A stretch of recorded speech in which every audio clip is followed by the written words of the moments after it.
pinag-uusapan namin kung paano ka namin kidnapin dyan sa Hague at ibalik sa Pilipinas. Sabi niya, wag mo akong kalimutan dito dahil mabubulok ako dito. Sabi ko sa kanya, huwag ka mag-alala. Marami ang nagdadasal sa Pilipinas at sa buong mundo para maibalik ka sa ating mahal na inang bayan.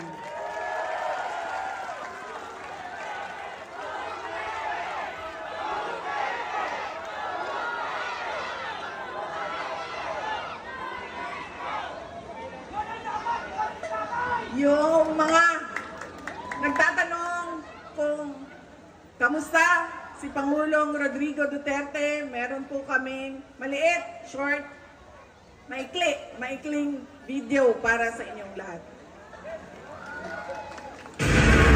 Self-rated poverty in the Philippines is at its highest in 21 years. Teacher says she often complains about being hungry. Pagbabarilin ng isang babae dahil umano sa konsehan sa droga.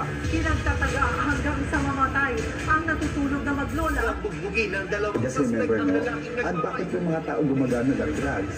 Then member, hindi sila addict. Na pag-alagala, mga batang nagra-rugby, nagkalat sa gitna ng daan. Mga taong pinagbabaril habang bumili ng pagkain sa karinderya. Malat sa social media ang video ito ng pamamaril sa mga Instead of going to school, they spend their days scavenging to earn a living. Permanenteng trabaho ang suspect at gumagamit pa umano ng droga. good luck sa atin lahat. Sa halip na tutukan ang kumakalam na sikmura ng mga Pilipino. Krimen, droga at korupsyon. Mas inuna ang sariling interes at kasakiman sa kapangyarihan. Itinapon palabas ng bansa ang nag-iisang Pangulo na siyang tunay na nagmahal sa bayan. Mula nung si Tatay Digong ang naging Pangulo, tumahimik yung mga MP. Nagkaroon ako ng peace of mind na yung anak ko, kumbaga hindi sila delikado sa daan.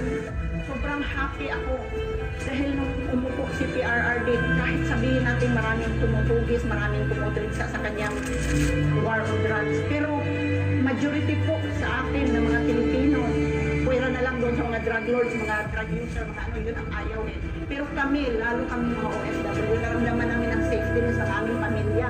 It's a time to be powerful and a time to be just a nobody. I used to the sky, the brightest star there was mine, shining brightly. And in a few days, I will be just a Rodrigo Duterte from Danao, Cebu. Daghang salamat. Lubos na minahal ni PRRD ang PNP at AFP. Pag ako ang nanalo, kaagad doblado ang sweldo ng pulis pati militar. Pero sila lang din pala ang gagamitin laban sa kanilang dating Commander-in-Chief. Hihilahin ko yan.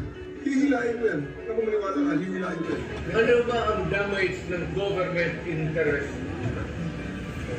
Kung hintayin ko lang yung dalawang anak. Ano ang darating sa'yo?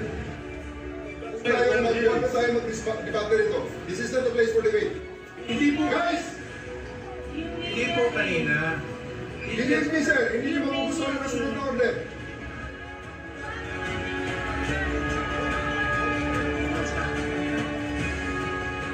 Napilitan sa serbisyo ang iba dahil sa order na isang bangag na namumuno sa kanila.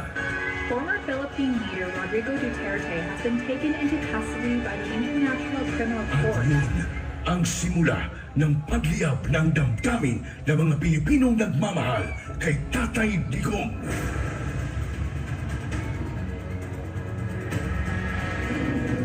Lumiyab ang sambayanang Pilipino. Bring PRRD home.